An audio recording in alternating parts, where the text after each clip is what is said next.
ముందుగా బ్రహ్మర్షి పత్రిజీ గారికి నా ఆత్మ ప్రణామములు.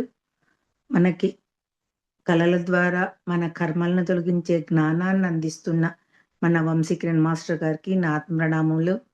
నాకు ఈ అవకాశం ఇచ్చిన సద్గురు మూమెంట్ మానస మేడంకి నా ఆత్మ ప్రణామములు. వింటున్న మీ అందరికీ నా కృతజ్ఞతలు. చక్కగా మీ టైంని మా కోసం ఇచ్చి వింటున్న మీకు అందరికీ నా కృతజ్ఞతలు. ఈరోజు మనము మహర్షులు మహర్షులు అంటే అందరికీ తెలిసిందే. మహర్షుల కథలు విని ఆనందించడానికి కాకుండా వారి కథల ద్వారా వారి కాలంలో మానవుడు ఏ విధంగా జీవించేవాడు, ఎలా ఉండేవాడు, ఏ విజ్ఞానం సాధించాడు అన్నది ఊహిస్తూ చెప్పుకుందాం. అంటే ఆ మహర్షి ఇది చేశాడు, ఈ శాపాలు ఇచ్చాడు, ఈ వరాలు ఇచ్చాడు, దీని గురించి కాకుండా వాళ్ళు ఏ విజ్ఞానాన్ని అందించారనే తెలుసుకుందాం మాస్టర్స్. వాటిలో వైవిజ్ఞాన శాస్త్ర పురోగతి, పరిణామము సంబంధించిన రహస్యాలు ఉన్నాయి. ఆ రోజులలో ఏ టెక్నాలజీ ఉండేది అన్న విషయాలు వాటిల్లో చెప్పారు. మనందరికీ తెలుసు, దుర్వాస మహర్షి ద్వారా బిడ్డలు పుట్టారు, కుంతీదేవికి ఇట్లా వరం ఇచ్చాడు. ఇవన్నీ మనందరికీ తెలుసు కదా. అంటే ఈ రోజుల్లో టెస్ట్ ట్యూబ్ బేబీలు అన్నవి ఆ రోజుల్లోనే ఉన్నవి అనేసి చెప్పారు. అంటే ఏ టెక్నాలజీ ఉండేదన్న విషయం వాటిల్లో చెప్పారు. దానిని మనం గ్రహించే ప్రయత్నం చేద్దాం ఈరోజు. ఈ సృష్టి జరిగినప్పటి నుంచి మహర్షులు ఉన్నారు. బ్రహ్మ సృష్టి మొదలుపెట్టినప్పుడు ముందుగా మహర్షులనే సృష్టించాడట. ఆ మహర్షులు తమ విజ్ఞానంతో విజ్ఞాన శాస్త్రాన్ని దర్శించారు. ఆ విజ్ఞానాన్ని మనకి చక్కగా అక్షర రూపంలో అందించారనమాట. ఆ విజ్ఞానం పేరే వేదములు. సో ఆ వేదముని వ్యాస మహర్షి చేత మనకు అర్థమయ్యే విధంగా విభజించబడినయట. ముందు వేదం అనే ఒక్కటే ఉండేదట. దానిని వ్యాస మహర్షి చేత మనకు అర్థమయ్యే విధంగా విభజించబడినాయి. అవేంటి? ఋగ్వేదము, యజుర్వేదము, సామవేదము, అధర్వణ వేదము. ఇవి సామవేదంలోని విజ్ఞానాన్ని మానవులు ఉపయోగించిన కాలంలో మనం చెప్పుకుంటున్నాం కదా. కణ్వ మహర్షి గురించి ఈరోజు చెప్పుకుంటున్నాం అనమాట. ఆ కణ్వ మహర్షి అంటే అక్కడ జన్మ తీసుకోవటం అనండి, సృష్టిలోకి రావటం అనండి వచ్చారు. సో ఈయన కశ్యప ప్రజాపతి సంతానం. గొప్ప తపస్వి అన్నమాట. తర్వాత హిందూ ధర్మంలోని అత్యంత ప్రసిద్ధులు. వేద మంత్రాలలో ద్రష్ట అంటే ఆ జ్ఞానాన్ని చూసి దాన్ని రాశారనమాట. అది ద్రష్ట అంటే. ఆ మళ్ళా మునుకుల చూడామణి అంటారట ఈయనని. ఎందుకంటే మునుల్లో అందరిలో గొప్పవాళ్ళు అని. ఈయన అంగీరస వంశానికి చెందినవాడు. అంటే కశ్యప ప్రజాపతి సంతానం అంటున్నారు, మళ్ళీ అంగీరస వంశం అంటే ఆ ప్రజాపతి నుంచి ఒక్కొక్కళ్ళు వస్తూ ఉంటారు. అప్పుడు ఒక్కొక్క జన్మలు తీసుకుంటున్నప్పుడు వాళ్ళకి అది కశ్యప అనే ఆయన ఈయనకి తండ్రిగా ఉన్నారనమాట. ఆయన ఉన్న అంగీరస వంశానికి చెందినవాడు అనమాట. కణ్వ మహర్షి ఆశ్రమం అట చాలా అద్భుతంగా ఉంటదంట మాస్టర్స్. ఎలాంటి ఇంద్రుడిది వనం ఉండినంత గొప్పగా ఈయన ఆశ్రమం ఉంటదట. ఈయన ఆశ్రమము మాలిని నదీ తీరంలో ఉంది. ఈయన ఆశ్రమంలో ఎప్పుడు వేదఘోష, హోమాలు, యజ్ఞాలు అవన్నీ జరుగుతుండేవట. ఆశ్రమంలో అన్ని జంతువులు, పక్షులు ఎటువంటి వైషమ్యాలు లేకుండా అంటే మనుషులతో కూడి స్నేహభావంతో ఉండేది. అంటే చూడండి మాస్టర్స్, ఇప్పుడు మనకి బ్రహ్మర్షి పత్రిజీ గారు ఏం చెప్పారు? ఆ జంతువులని, పక్షులని, పశుపక్షాదులని ప్రతి ఒక్కటిని మనలాంటి భగవంతుని స్వరూపాలే, వాళ్ళని మనతో కలిపి చూడాలి, అందుకనే మనం శాకాహారిగా ఉండాలి అని చెప్పారు. చూడండి, ఇవన్నీ వేదాలలో ఉన్నవి. ఆయన చక్కగా మనకి సులభ మార్గంలో అర్థమయ్యేటట్లు వివరించారు.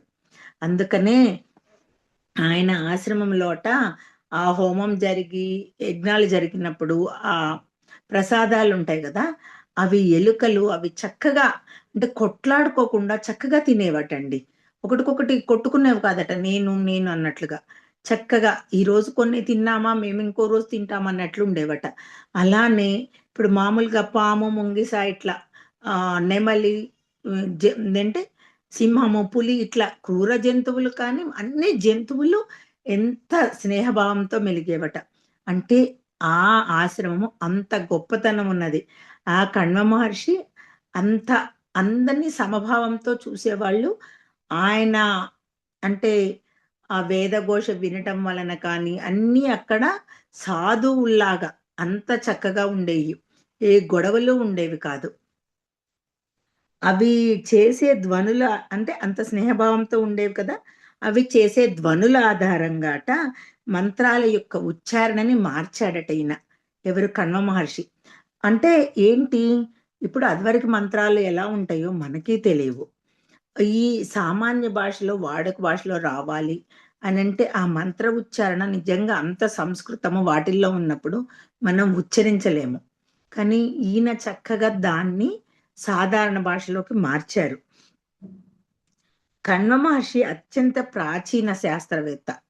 అంటే ఆయన ఎంత అంటే పురాతన గ్రంథాలు అప్పటి నుంచి ఉన్నారంటే పురాతనము, ప్రాచీనము అట్లా అన్నమాట. వేద విజ్ఞాన నిర్మాణంలో ముఖ్య పాత్రని పోషించాడు. ఆయన బ్రహ్మచారి. ఈయన ఈయనకటండి పశుపక్షాదుల భాష కూడా చక్కగా అర్థమయ్యేది.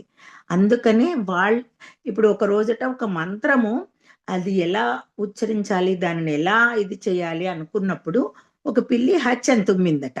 తుమ్మేసరికి ఆ సౌండ్ నుంచి ఈ మంత్రం ఎలా ఉచ్చరించొచ్చో ఆయన చక్కగా అర్థం చేసుకొని దానికి ఆ ఉచ్చారణని ఇచ్చారట. అంటే పూర్వకాలంలో మానవ భాషే కాదు వాళ్ళకి తెలిసేది. ఏ జంతువులు, రాక్షసులు వాళ్ళ మనసుల్లో ఇప్పుడు మనందరికీ తెలుసు. మన వంశీ సార్ గాని వీళ్ళు మనని చూడంగానే మన లోపల మనం ఎలా ఉంటామో వాళ్ళకి అర్థమైపోతది. అందుకనే వాళ్ళు ఏ విజ్ఞానాన్ని అందించాలి, ఎంతవరకు అందించాలి, వాళ్ళు చక్కగా మనకు అందిస్తున్నారు. లేకపోతే మీరు పుస్తకాలు చదువుకోండి, మీరు ఇది చేయండి అని వాళ్ళు చెప్పొచ్చు.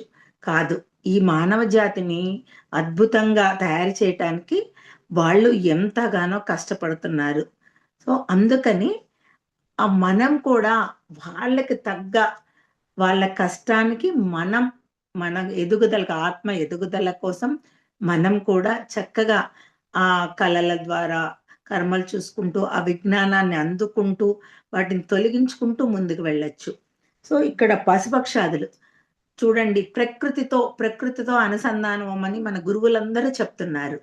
అంటే ఏంటి? ఆ ప్రకృతి నుంచి ఎంతో నేర్చుకోవచ్చు మనము. మన లోపల ఉంటే మనకేమీ అర్థం గాదు. ప్రకృతి నుంచి చెట్లేం చేస్తున్నాయి త్యాగంగా. అంటే ఆ చెట్ల మనకు కలపలాగా ఉపయోగపడుతున్నాయి. మనకి ఇంట్లోకి వాడుకోవటానికి ఉపయోగపడతాయి. ఎన్నో విధాలుగా ఉపయోగపడుతున్నాయి. అట్లా జంతువుల నుంచి ఒక్కొక్క జ్ఞానాన్ని తీసుకోమని చెప్తున్నారు మనకి గురువులు.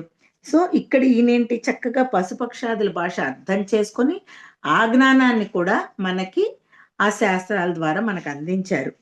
ఈయన పేరు మీద ఏర్పడిన కాణ్వ శాఖ వేద సాంప్రదాయంలో ఎంతో ప్రసిద్ధి చెందిందంటండి. ఒక శాఖే ఉంది ఈయన పేరు మీద. కణ్వ మహర్షి జీవితంలో అత్యంత ప్రసిద్ధ ఘట్టం మనందరికీ తెలుసు మాస్టర్స్. ఈయన శకుంతలను పెంచారు. అందరికీ తెలుసు కదా!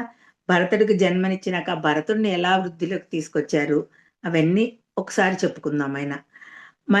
అసలు ఈ శకుంతల ఎవరు? ఈయన ఆ ఆశ్రమం దగ్గర రోజు బయటకు వెళ్తారు, ఆశ్రమంలో ఉంటారు, అన్నీ చేస్తుంటారు కదా! సో, ఏమైందనంటే విశ్వామిత్రుడు మహర్షి మేనకలకు జన్మించిన శిశువే ఈమె అన్నమాట. అయితే వాళ్ళు అంటే పూర్వము భార్యాభర్తల సంగమంతోటే పిల్లలు అని కాదు. మనకి కుంతీదేవిది, మాద్రి, పంచపాండవులు వీళ్ళందరూ ఎలా పుట్టారో మనందరికి తెలుసు కదా! అసలు ధృతరాష్ట్రుడు, పాండురాజు వాళ్ళెలా పుట్టారో గూడా మనందరికీ తెలుసు. అంటే ఏంటి ఇక్కడ ఈ ఈ ప్రెజెంట్ జనరేషన్ లాగా ఆ రోజుల్లో అలా కాదనమాట. వాళ్ళిద్దరికీ ఒక పాప పుడుతుంది. వాళ్ళు వచ్చిన కార్యక్రమం పూర్తయిందని వాళ్ళెళ్ళిపోతారు. అక్కడ ఆమెను అడవిలో వదిలి వెళ్ళిపోతారనమాట. మనం చెప్పుకున్నాం గదా! ఈయన ఆశ్రమం దగ్గరంతా పశుపక్షాదులు ఎంత అద్భుతంగా జీవిస్తాయనేది. ఇక్కడ ఈమె బిడ్డ ఏడుపు వింటది. అక్కడ పక్షులన్నీ వాటిని శాకుంత పక్షులు అంటారట. అవన్నీ ఆ పాప చుట్టూ చేరి తన రెక్కలతోటి విసురుతూ చక్కగా అద్భుతంగా ఆ పాపని రక్షిస్తున్నాయట. రక్షిస్తూ ఉన్నప్పుడు మన కణ్వ మహర్షి గారు అటువైపుగా వెళ్ళారు. వెళ్ళి ఇంకా అక్కడ బిడ్డని చూసి, ఈయన బ్రహ్మచారి అయినా కూడా ఆ బిడ్డని చూసి ఆమెను తీసుకొస్తాడనమాట. ఆమెను తీసుకొచ్చి ఆమెకి సకల విద్యలు చక్కగా బోధిస్తారు. బోధించి ఈ శాకుంత పక్షులు కదా ఆమెను రక్షించినవి. అందుకని ఆమెకి శకుంతల అని పేరు పెడతారనమాట. పెట్టి సొంత కుమార్తెలాగా పెంచుకుంటారు. అంటే ఇక్కడ మనం తెలుసుకోవాల్సిందేంటి? ఇప్పుడు ప్రస్తుత జీవితాల్లో ఎవరైనా ఒక బిడ్డ అక్కడ రోడ్డు మీద పడున్నా, ఏడుస్తున్నా, ఏమోలే మనకెందుకు, మనకేం అవసరము, మనం ముట్టుకుంటే మనకేమవుతదో అన్నట్లుగా ఉంటాము. కానీ అక్కడ ఆయన అలా చేయలేదు. చూడండి ఆయన ఎలా చేశారు, చక్కగా బిడ్డని తెచ్చారు. నేను బ్రహ్మచారి, నేను ఋషిని, నాకు ఈ బాధ్యతలు ఎందుకని కూడా అనుకోలేదు. అంత చక్కగా బిడ్డని తీసుకొచ్చి చక్కగా జ్ఞానాన్ని అందించారు, పెంచారు. ఈయన ఆశ్రమంలో లేనప్పుడు దుష్యంతుడొస్తే ఆ ఈ శకుంతల ఆయనని ప్రేమించటము, పెళ్లి చేసుకోవటం జరుగుతుంది. ఆ కణ్వ మహర్షి వచ్చినాక ఆ విషయం తెలుసుకుంటాడు. తెలుసుకొని ఏం చేస్తాడు, జరిగింది సరే అనేసేసి చక్కగా వాళ్ళిద్దరిని దీవించి ఆమెని మళ్ళా భర్త దగ్గరికి వెళ్ళేటట్లు చేస్తారు. అంటే ఏంటి, ఆయన చూడండి నేను రోడ్ మీద పోయేదాన్ని తెచ్చి నెత్తిన పెట్టుకున్నాను అనుకోలేదు. మళ్ళా చక్కగా ఆమె ఇష్ట ప్రకారం వివాహం చేసుకున్నా ఏమి ఆమెను ఏమనకుండా చక్కగా ఆమెకి జ్ఞానాన్ని అందించి, అంటే దుష్యంతుడి దగ్గరికి వెళ్ళేటప్పుడు ఇవన్నీ మనకు తెలుసు. దుష్యంతుడు ఆమెను మర్చిపోయాడు, అక్కడికి వెళ్తే ఆమెను గుర్తుపట్టలేదు, అవన్నీ పక్కకు పెడదాం. ఫస్ట్ ఆమె దుష్యంతుడి దగ్గరికి వెళ్ళేటప్పుడు ఆయన గృహస్థాశ్రమంలో ఆమె ఎలా ఉండాలి, ఆయన బ్రహ్మచారి అయినా ఆయన ఆ జ్ఞానాన్ని చక్కగా బోధించారండి. భారతీయ గృహస్థాశ్రమ ధర్మానికి ఈ మహర్షి శకుంతలను అత్తగారింటికి పంపేటప్పుడు ఇచ్చిన ఉపదేశం చాలా గొప్పదిట. చూడండి, భర్తను గౌరవించు, అత్తమామల్ని తల్లిదండ్రులుగా భావించు, సత్యం, వినయం, సహనం పాటించు, ధర్మం విడవకు. చూడండి ఎంత సింపుల్గా, ఎంత చక్కగా బోధించాడు. అత్తవారింటికి పంపిస్తేటప్పుడు అందరం చెప్తాము, కానీ అంటే నేను ఇక్కడ ఇప్పుడు ప్రజలని, ఇప్పుడు ఉన్న జీవితాలను తప్పు పట్టట్లేదండి. మనం ఏం చెప్తామంటే, అబ్బా మీ మొగుడిని కంట్రోల్లో పెట్టుకో, లేకపోతే మీ అత్తమామలతోటి నువ్వు ఉండకు, ఇట్లాంటి ప్రజెంట్ జరుగుతున్నాయని చాలా వింటున్నాము. కానీ ఆయన ఎంత అద్భుతంగా వివరించారు. ఆ శకుంతలని దుష్యంతుడు నా భార్య కాదు అన్నా కూడా ఆమె ఏమీ మాట్లాడకుండా వచ్చేసేసింది. అంటే ఇక్కడ ఎంత సహనంగా ఉంది. ఆమె ధర్మంలో ఉన్నదని ఆమెకు తెలుసు. ఆ ధర్మం ఆమెను కాపాడుతుందని ఆమెకు తెలుసు. అందుకనే ఆమె తల వంచుకొని వచ్చేసేసి ఆ బిడ్డకి అప్పటికే ఆమె కడుపుతుంది. ఎందుకంటే ఆమెది చేసుకుంది గాంధర్వ వివాహం. గాంధర్వ వివాహం అంటే వాళ్ళిద్దరికి ఇష్టమైతే ప్రకృతి చూస్తూ ఉంటుంది కదా, మనకందరికీ తెలుసు. పంచభూతాల సాక్షిగా నీకు ఉంగరం తొడుగుతాను ఇట్లా చెప్పుకుంటారు అప్పుడు. అంటే అది ఎవ్వరూ లేకుండా వాళ్ళిద్దరే ఉండి చేసుకున్న వివాహం. కానీ కణ్వ మహర్షి దాన్ని అంగీకరించారు. అంగీకరించి ఆమెకి చక్కటి బోధనలు చేసి ఆ గృహస్థాశ్రమంలో ఎలా ఉండాలని ధర్మాలను బోధించి అక్కడికి పంపించారు. ఆయన ఏంటో చూడండి మాస్టర్స్, ఎంత గొప్ప అంటే అనాథ అయిన శకుంతల్ని స్వంత కుమార్తెలాగా పెంచారు. అంటే ప్రపంచానికి కరుణ, ప్రేమ, ధర్మం ఎలా ఉండాలో చూపించారు. అంతే కదా. ఒకటి చూసేసి ఏదో అందుట్లో ఆడపిల్లని తెచ్చి పెంచడం అంటే ఇంకా భయం అన్నట్లు ఉంటాము. కానీ ఆయన ఆ కరుణ, అంటే ఆ కరుణతోటి ఆ బిడ్డని తీసుకొచ్చారు. అయ్యో ఈ బిడ్డ ఇక్కడ ఉంది, నేను ఎలా పోషిస్తాను, నేను బ్రహ్మచారిని కదా, నా తపస్సుకు కానీ నా అదేంటి గ్రంథ రచనలకు కానీ ఆటంకాలు కలుగుతాయి, ఇలా ఏమనుకోలే. అక్కడ ఆయన ఎంత కరుణతోటి ఉన్నారు. చూడండి, పశుపక్షాలతోటి ఆయన కరుణతోటి ఉన్నారు, ఈమెతోటి అదే కరుణతోటి ఉన్నారు. ప్రేమ చూపించారు, ధర్మంగా ఆమెను చక్కగా పెంచారు. పెంచి అట్లానే ప్రకృతి పట్ల ప్రేమను నేర్పించారు ఆమెకి. అంటే ఆయన ఏదైతే చేస్తున్నారో, ఆచరణలో ఉన్నారో అదే ప్రేమని, అదే ప్రకృతి పట్ల ప్రేమని శకుంతలకు కూడా నేర్పారు. అందుకనే ఆమె ఏం చేసింది, దుష్యంతుడి దగ్గరికి వెళ్ళి, దుష్యంతుడు నా భార్య కాదు అన్నప్పుడు కణ్వ మహర్షి దగ్గరికి రాలేదు. ఆ అడవిలోకి వెళ్ళింది. ఎందుకంటే ప్రకృతి తనను సంరక్షిస్తుందని తనకి అంత నమ్మకం అన్నమాట. ఆమె ప్రకృతిని అంత ప్రేమగా చూసుకుంది కాబట్టి, అంటే మనకందరికీ తెలుసు మనం ఏమి విశ్వానికి ఇస్తాం, విశ్వంలోకి ఇస్తామో అదే మనకి తిరిగి వస్తుందని. ఈమె అదే చేసింది. అక్కడ జన్మనిస్తుంది. ఆ తర్వాత కణ్వ మహర్షి తెలుసుకొని ఆయన వెళ్ళి ఆ బిడ్డని కూడా తీసుకొచ్చి భరతుడు అని నామకరణం చేస్తాడు. ఆ భరతుడే ఈ భారతదేశం పేరుకి ముఖ్య కారణం. ఆ భరతుడు అంత గొప్ప చక్రవర్తిగా అవ్వటానికి ఆయనకి విద్యాబుద్ధులు నేర్పించింది ఈ కణ్వ మహర్షి. చూడండి, ఈమె గాంధర్వ వివాహం చేసుకుంది, నాకేంటి అని వదిలేలా. అలానే భర్త ఆమెని అంగీకరించలేదు అన్నప్పుడు అక్కడ ఏమీ దూషణ చేయలేదు. ఆమె ఎలా ఉండగలదో అలా పెంచారు. ఆ బిడ్డను కన్న తర్వాత ఇక్కడ ఈయన దగ్గరికి తెచ్చుకొని ఆయన వాళ్ళని పెంచి అతనికి కూడా ఈ జాలాల పట్ల, పశుపక్షాదుల పట్ల ప్రేమగా ఉండేటట్లు చేశాడు. అంటే మామూలు రాజులు అంటే ఎలా ఉంటారండి, వేట అనేటట్లు ఉంటారు. ఆ వేట వినోదం వాళ్ళకి. కానీ ఈయన వీళ్ళకి మాత్రం అది నేర్పించలేదు. వాటితోటి ఎలా ప్రేమతత్వంతో ఉండాలని నేర్పించారనమాట. తర్వాత ఈయన నుంచి మనం ఈ కణ్వ మహర్షి నుంచి నేర్చుకోవాల్సిన ప్రధాన సందేశాల గురించి తెలుసుకుందాం మాస్టర్స్. ధర్మాన్ని ఎప్పుడూ విడవకూడదు అని ఆయన చక్కగా చెప్పారు. అంటే నీకెన్ని కష్టాలు రాని, ఏమి రాని ధర్మాన్ని విడవద్దు, ఆ ధర్మమే నిన్ను కాపాడుతుంది అని చెప్పారు. తపస్సు, జ్ఞానము మనిషిని ఉన్నతునిగా చేస్తాయి. అంటే చూడండి, ఇవన్నీ చక్కగా పురాణాల్లో చెప్పినవే. మనం ఆ పురాణాలు చదువుతాం కానీ ఆ జ్ఞానాన్ని అందుకోలేకపోయాము. మనకి పత్రిజీ గారు, వంశీ గారు వీళ్ళందరూ ఏం చేశారు, ధ్యానం ఒక్కటే కాదు, తపస్సు అంటే ధ్యానమే కదా, మనందరికీ తెలుసు కదా. ఆ ధ్యానం ఒక్కటే కాదు, జ్ఞానం కూడా కావాలి అనేసేసి మనకి ఇంత చక్కగా క్లాసుల ద్వారా వివరించటం ఏంటి, ఆయన అనేకంగా వీడియోలు చేసి వాటిని మనకు అందించటము, ఇన్ని చేస్తున్నారు. అప్పుడు మనకి ఎంత ఉన్నతుడిగా, అంటే ఆత్మ ఉన్నతంగా ఎదుగుతుంది. అప్పుడు మనం మన జన్మ ఉన్నతంగా ఉన్నట్లే కదా. సో అలా అన్నమాట. తర్వాత మూడో పాయింట్ ఆయన అనాథలను ఆదరించటము, అది చాలా గొప్ప పుణ్యమట ఆయన చెప్తున్నారు. నిజంగానే మాస్టర్స్, ఇది అనాథలను ఆదరించేంత గొప్ప మనసు చాలా తక్కువ మందికి ఉంటది. వాళ్ళని ఆదరించాలనంటే అమ్మో వాళ్ళ వలన ఏమొస్తుందో, ఏమవుతుందో, వాళ్ళు ఎలాంటి వాళ్ళు, వాళ్ళ జన్మ ఎలాంటిదో, తర్వాత వాళ్ళు అలా తయారైతే మనమేం చేయాలి, ఇన్ని ఆలోచిస్తాము. కానీ ఏమి ఆలోచించకుండా ఆయన శకుంతలను ఎలా తీసుకొచ్చారు, ఆమె పుట్టుక గురించి ఆలోచించలేదు. ఆమె ఎవరికి పుట్టింది, ఎలా పుట్టింది, ఇట్లా అంటే తల్లిదండ్రులు లేకుండా ఇలా పడినదంటే ఆమె ఏంటి అనేది ఆలోచించకుండా ఆమెను తీసుకొచ్చి ఆమెని ఎంత మహోన్నతంగా తీర్చిదిద్దారు. ఆయన జ్ఞానాన్ని అందించారు కాబట్టి అంత మహోన్నతంగా శకుంతలను తీర్చిదిద్దారు.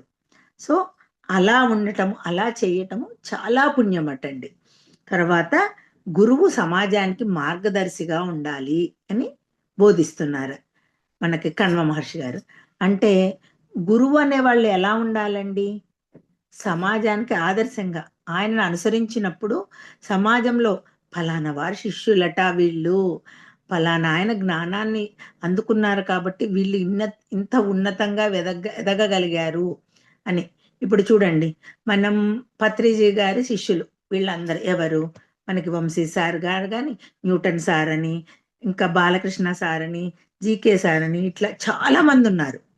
వాళ్ళందరూ ఏం చేశారు, ఆయన దగ్గర సాధన చేసి ఆయన దగ్గర జ్ఞానాన్ని పొంది ఆ అందరూ ఏం చెప్తారు, మా గురువు బ్రహ్మర్షి పత్రిజీ గారు అనే చెప్తారు.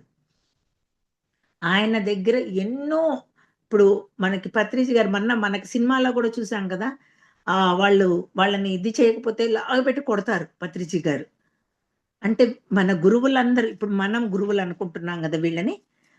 సో మన గురువులందరూ ఆయన చేత అంత కఠిన శిక్షణను పొందిన వాళ్ళే. అవును కదా. కానీ వాళ్ళు మనకి ఎంత ఒక్క మాట అనకుండా, అంటే తిట్టు కూడా తిట్టకుండా ఎంత ఓపిగ్గా సపోజ్ ఇప్పుడు మనకి మానస మేడమే చూసుకోండి. అంటే నేను ఆమెకి ఏదో ఇది బిరుదు ఇవ్వాలని కాదు. గురువు ఇప్పుడు దేవుడు అన్ని చోట్ల ఉండలేక అమ్మని సృష్టిస్తాడు కదా! అలానే గురువు అన్ని చోట్ల ఉండలేక తర్వాత తన శిష్యులు, ఆ శిష్యుల నుంచి మళ్ళా ఇంకో శిష్యులు అట్లా. ఇప్పుడు మేడం కూడా మనను కూడా గురువుల్లాగా చేయాలనుకుంటుంది. ఇక్కడ ధ్యానంలో అందరిని వాళ్ళేమంటున్నారు, వంశీ సార్ గూడా గురువుల్ని తయారు చేయండి, గురువుల్ని తయారు చేయండి అంటున్నారు. శిష్యులు అనటం లేదు ఇక్కడ. సో, మనం కూడా అంత ఉన్నతంగా ఎదగాలని ఆ తపన చూపిస్తూ మానస మేడం మనకు గైడ్ చేస్తున్నారు. సో, మనం కూడా ఆ మార్గదర్శంలో అంటే ఆ మార్గదర్శకత్వంలో మనం కూడా ముందుకు వెళ్ళాలి. అంతేకాని ఈరోజు నా పనైపోయింది. ఈరోజు నేను ధ్యానం చేసేసాను. ఈరోజు నేను బుక్ చదివేశాను. చాల్లే నేనుంటే చాలు అనేది మనలో రాకూడదు. అందరికీ బోధిస్తూ మనకి మన గురువులు ఎంత ఓపికగా, ఓర్పుగా, వినయము, ప్రేమతోటి మనకి బోధించారో అది ప్రతి నిమిషం మనం మర్చిపోకూడదు. అది మర్చిపోయామంటే ఇంకా మనము ఎంత ఎన్ని పుస్తకాలు చదివినా, ఏమి చేసినా అది శూన్యమే అవుతది. అందుకనే మనం ఎప్పుడు గురువుకి గురువుగా ఆయనకి వినయంతో ఉంటూ, మన దగ్గరకు వచ్చిన వాళ్ళకి కరుణతో, ప్రేమతో వాళ్ళకి బోధించటం నేర్చుకోవాలి. ఎందుకంటే మనకి మన గురువులు బోధించింది ఆ కరుణ, ప్రేమతోటే కదా! అప్పుడు మనం గురువుల దగ్గర వినయంగా ఉండాలి. మన దగ్గరకు వచ్చిన వారి దగ్గర కరుణ, ప్రేమతోటుండాలనమాట. అంటే ఆ గురువు నుంచి ఆ గురువెలా సమాజానికి మార్గదర్శి అయ్యాడో, మనం వాళ్ళని అనుకరిస్తూ అలానే ఉండాలి. ఇంకొక కథ గూడా ఉంది మాస్టర్స్ ఈయన గురించి. ఈయన మహాభారతంలో కూడా ఈయన పేరు వినిపిస్తుందనమాట. మనకందరికీ తెలుసు. యాదవ వంశము ఒక ముసలం పుట్టడం వల్ల నాశనమైంది అనేసేసి. సో, ఇక్కడ కృష్ణుడి కొడుకు సాంబుడు అని ఉంటాడు కదా! ఆయన ఏంటి అనంటే, ఈ ఋషులు వస్తున్నప్పుడు కొంచెం గర్వంతోటి